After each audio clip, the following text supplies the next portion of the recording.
Oke, kembali lagi bersama aku Kaisa Agrar Perdana NIM 114230050 dari Blok 11 Praktikum Sistem Informasi Lingkungan. Kali ini aku akan memberikan tutorial membuat peta rawan bencana tanah longsor menggunakan software ArcMap 10.8. Langkah yang pertama kita bisa memilih pada blank map, lalu pada layers kita pilih properties, coordinate system, dan kita sesuaikan dengan zona di mana peta kita yang akan diolah. Kemudian kita akan menambahkan data pada add data, lalu data yang akan kita masukkan yaitu terdiri dari batas administrasi, batas desa, curah hujan, jenis tanah, kemiringan lereng, dan tutupan lahan. Kita pilih semuanya, lalu kita masukkan. Kemudian kita akan klik pada data tutupan lahan, jenis tanah, sama curah hujannya yang berdasarkan pada batas administrasi. Kita pilih geoprocessing, lalu klik, kita pilih yang tutupan lahan pada inputnya, lalu klik featuresnya kita pilih batas administrasi, serta output feature kelasnya kita pilih yang folder dimana tempat kita menyimpan, dan kita beri nama clip TL. Lakukan hal yang serupa pada data jenis tanah serta curah hujan. Setelah semuanya sudah membentuk klip, kita unchecklist pada batas desa, curah hujan, jenis tanah, serta tutupan lahan. Dan kita akan memberikan tabel untuk klip tadi beserta kemiringan lereng. Kita pilih saja open attribute tabel. Kemudian kita membuat kolom yaitu core CT atau jenis tabel dengan tabnya yaitu double, dan kita buat lagi kolom satunya yaitu kelas CT dengan tabnya yaitu teks. Kemudian kita tinggal sesuaikan untuk skor sama kelas CT nya berdasarkan macam tanah ini, dan disesuaikan dengan data yang berada pada Excel. Bisa dengan cara manual, dengan cara start editing, atau dengan cara select by attributes. Caranya yaitu tinggal kita pilih pada kolom dimana data klasifikasi terdapat, kemudian kita pilih yang sama dengan, lalu kita pilih datanya, tinggal apply, lalu tinggal kita sesuaikan pada skor sama kelas CT nya. Kita pilih yang full kalkulator dan kita tinggal ketikkan pada kelas berdasarkan skor di Excel.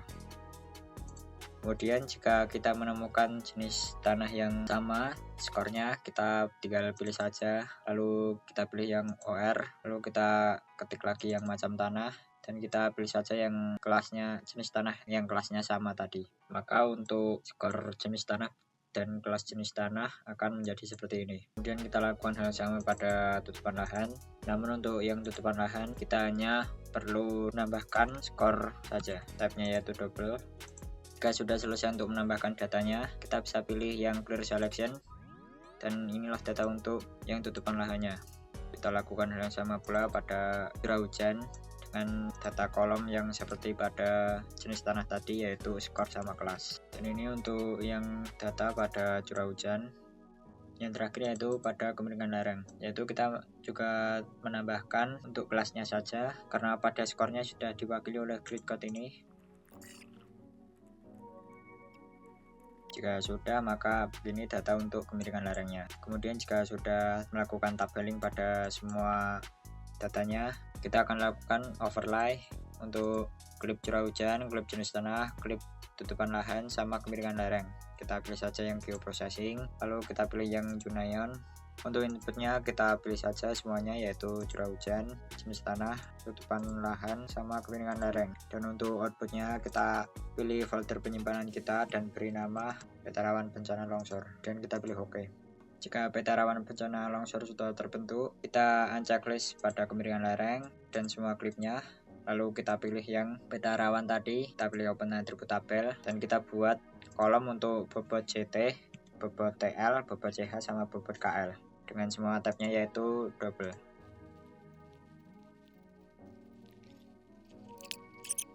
Kemudian kita akan memberikan rumus pada tiap bobotnya dengan cara full kalkulator. Lalu untuk yang CT kita pilih yang skor underscore CT dikali 1, skor TL dikali 2, skor CH dikali 3, dan pada kemiringan lereng kita pilih yang grid code underscore 1 lalu dikali 4.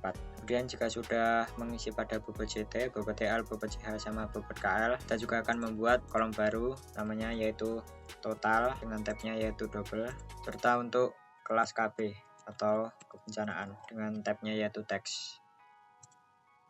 Untuk rumus pada totalnya yaitu dengan penambahan CT tambah CH tambah KL tambah dengan TL. Maka di sini sudah terbentuk total dari kelas kebencanaannya. Lalu kita masukkan pada keterangan di kolom kelas bencana. Pertama-tama kita bisa milih sort ascending agar mengurutkan dari yang paling kecil. Kemudian kita pilih select by attributes, lalu pilih yang total. Kemudian select by attributes, lalu pilih yang total ini, kolom total dengan rincian yaitu 10 sampai 15 yaitu sangat rendah, 16 sampai 21 rendah, 22 sampai 27 sedang, 28 sampai 33 tinggi, dan lebih dari 33 yaitu sangat tinggi. Karena di sini yaitu yang paling rendah adalah 17, maka kita memasukkan pada klasifikasi rendah atau dengan rumusnya yaitu total 17 N total kurang dari sama dengan 21, dan kita beri nama yaitu rendah. Yang lainnya tinggal kita sesuaikan berdasarkan data pada Excel.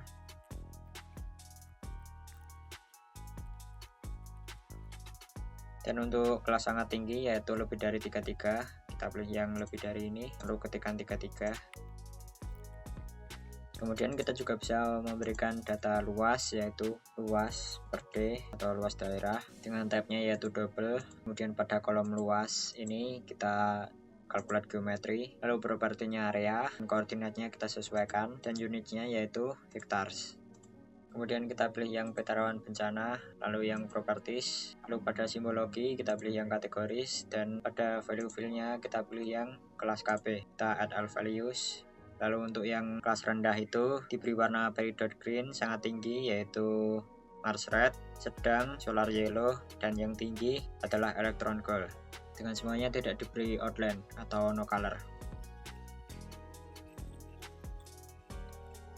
Kemudian kita akan untuk processing, lalu pilih yang clip.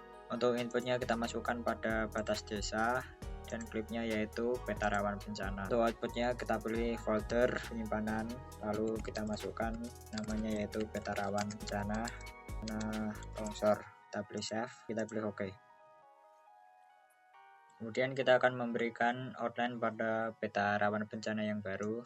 Kita pilih saja pada warna ini, lalu fill colornya kita ubah jadi no color, lalu edit simbol, pilih yang outline. Kemudian kita masukkan pada style reference dan add style tulis, kita masukkan simbol RBI, lalu kita pilih yang batas kelurahan atau desa dengan ketebalan yaitu 1,5, lalu kita pilih edit simbol, kita menghapus centang pada bagian yang kuning ini, garis kuning, lalu ketebalannya diganti menjadi 1,5, dan kita pilih OK.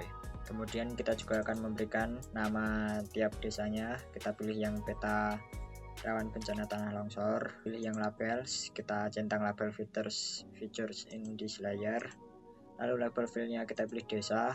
Untuk fontnya kita ubah menjadi Times New Roman dengan fontnya yaitu 8.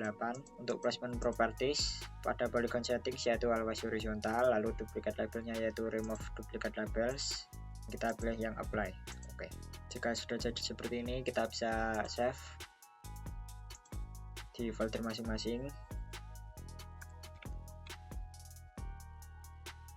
Lalu kita juga bisa export map jadi PDF atau JPG.